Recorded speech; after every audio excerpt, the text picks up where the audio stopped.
Ladies and gentlemen, in this episode, you are going to hear opinions, and while the podcast is endorsed by Uriah Heep, the opinions of the host and various guests do not necessarily represent the opinions of the band or any of the members past or present. With that being said, let's celebrate the music of Uriah Heep.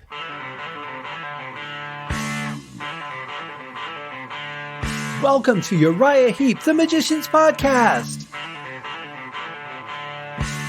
I'll be covering every studio song the band has recorded and every bonus track that I can find. Each week we'll go over a new song from the beginning to where they are currently, and as they keep adding albums, I'll keep adding shows. Let the deep dive party begin. In the magic garden, some were singing, some were dancing.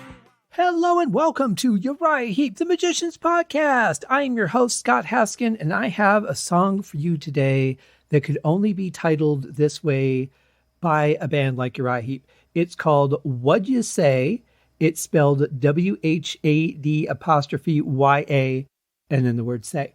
And this is, we're nearing the middle point. Actually, we're past the middle point now of the standard album version of Fallen Angel. But I have something to share with you guys because now normally in the beginning I was reading the CD booklets a little bit ahead of time, and I decided I really don't want to do that because I really want the focus of the show to be about the song itself, not all the band history, all the the fighting and changing members and, parties and all that. I really wanted this show to focus on the music itself. However, I was peeking at the book today because I was curious about the artwork.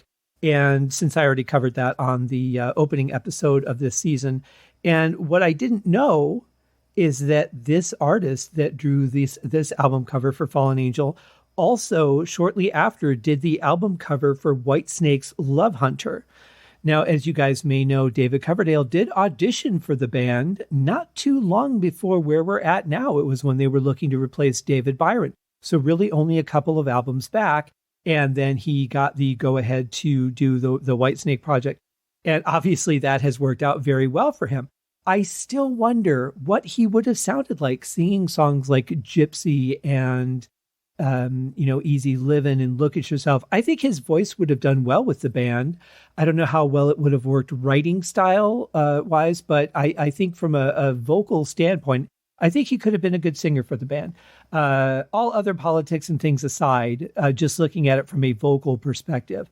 If you guys listened to my interview that I did last year with Ken Hensley, we did talk about David's audition and got Ken's perspective on that, which I found very interesting. But in any case, here's why this is of particular interest to me, because I actually have, as random as strange as this is going to sound, I actually have a Whitesnake Love Hunter Christmas tree skirt. And if I remember, I will post a link to that, or I'll post the pic on the socials. If I don't, somebody please remind me. But so as much as I like, in general, I kind of like the album cover. I don't like the face of the girl. The face really, like her eyes just don't look right to me. They look like she's on drugs. But the rest of it, except for the random boob popping out, which I still think is weird, and I'm still not sure what the head is on the ground that she's standing over. Obviously, she's defeated something, but is it one of the wolves in the background? Is because the head doesn't quite look like it's the same exact creature. So I don't know. But anyway, I thought it was really interesting that he drew that. That is not my favorite Whitesnake album cover, though, I will say. My favorite would probably be Come and Get It, which is a snake that's sort of wrapped into the shape of an apple and going off of the Adam and Eve theme, which fits into the lyrics of the album quite well. That's probably my favorite album cover and one of my top Whitesnake albums. But in any case, I just thought it was interesting that it was the same artist. And so there it is. I own a Whitesnake Love Hunter Christmas tree skirt. It doesn't get any more random than that. Now, that's enough of that. Let's talk about this wonderful song we're going to get into right now. Whad'Ya Say by Uriah Heep from the album Fallen Angel.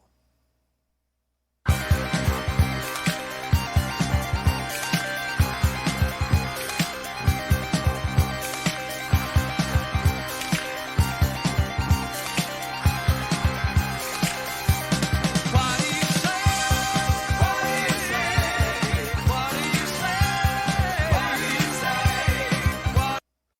Wow. What just a blast of an intro. And there's no warm up, just you're in it. And it's interesting. That bass line is one that I've always felt. I don't know why. I don't really have a justification for this, but I've always felt it's kind of ominous. I don't know if it's just meant to cause maybe a little bit of anxiety or what it is, but that particular bass line, has always made me feel like something not necessarily good is about to happen.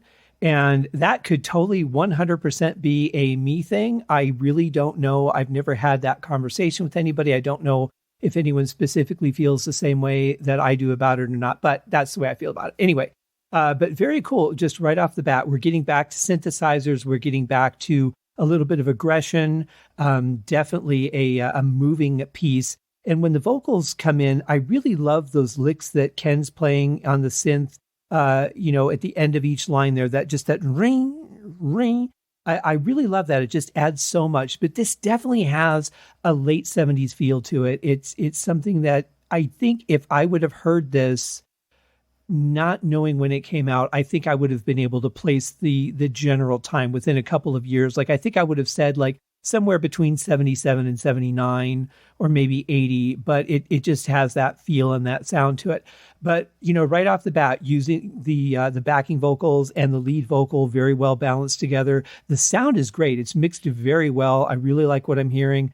As always, for me, the bass is just a skosh loud, but, it's playing a cool lick. So I think that works.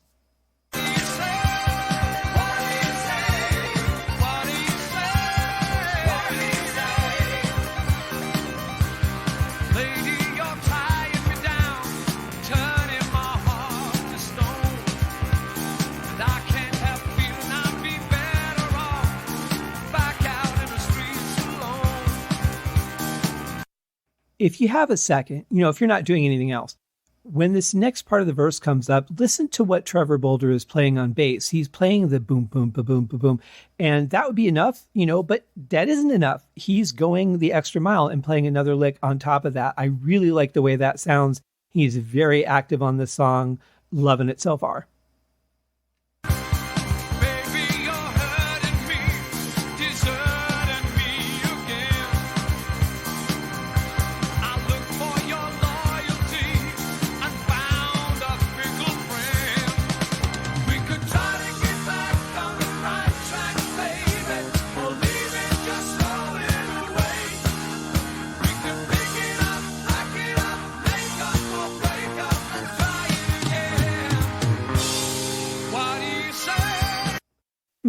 That's interesting. I'm not sure that change really helps the song. What I'm hearing is, it feels lighter, really, because you don't have that driving beat. You've got a great bass groove. So when you get out of that bass groove, you're really kind of playing on the line of danger of losing that feeling. And I'm not sure that what's going on here is really helping in that manner. That's, I think, what I'm really connecting with or not connecting with, I should say. I like the drum beat there because he's just playing straight. It sounds like snare and floor tom with a hi-hat pedal. And that helps, but it's not really powerful enough. It feels lighter in this section. And, coming off of a good rooted groove, just feels a little too light of a change all of a sudden. So we'll see what happens as the song goes on, but I do find that to be a little bit weird.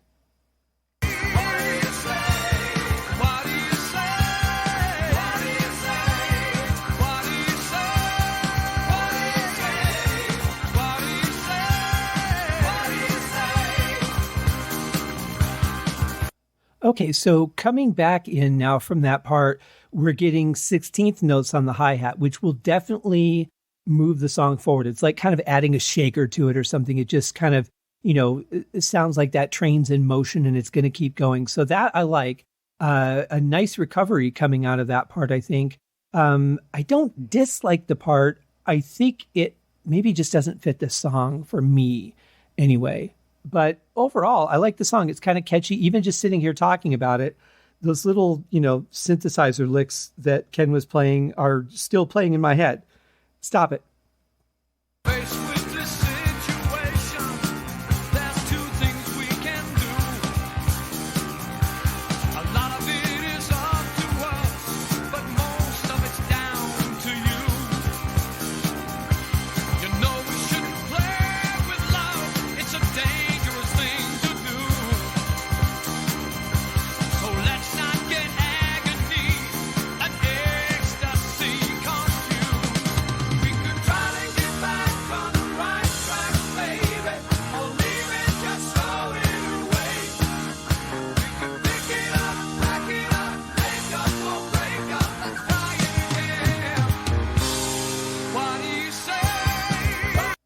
I think for me, and maybe it's a drummer thing, I might be able to chalk it up to being a drummer, but I think where that loses power is that there's really no driving kick drum in that section.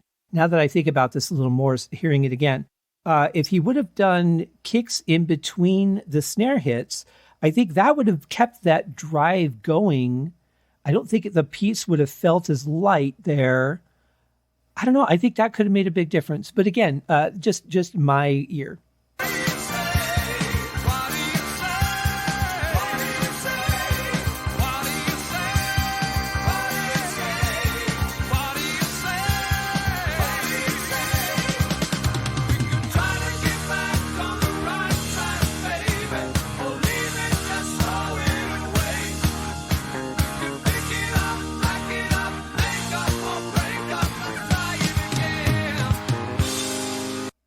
One thing I haven't talked about during that section, because I got so distracted with the drums, the guitars, man, the guitar sounds so good there. Very simple playing, but really is exactly what this song needs. This album has been a lot more popish than I think anything that we've covered so far. And I know the band gets out of this phase at some point, but it certainly is very interesting. And in these songs, when you're playing this kind of stuff, these songs are really a lot about a catchy melody, a vocal, and a strong beat and a groove, those kind of things. And I think Mick is really playing for the song, as he always does. But this is the exact kind of stuff that this song needs. So he's filling it in very nicely, keeping it sounding rich and thick and really giving a good balance to the keyboards.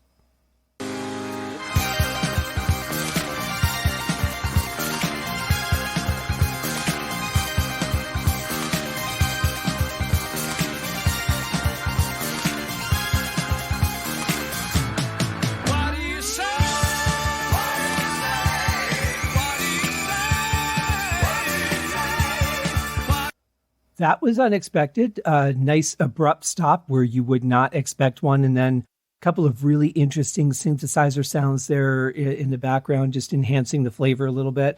I love where the song is right now. I love the sound of this section of the chorus. I'm glad that they put a change in here because that keeps things a little bit fresh and lively. Sounds really good. I really love the vocals on this song.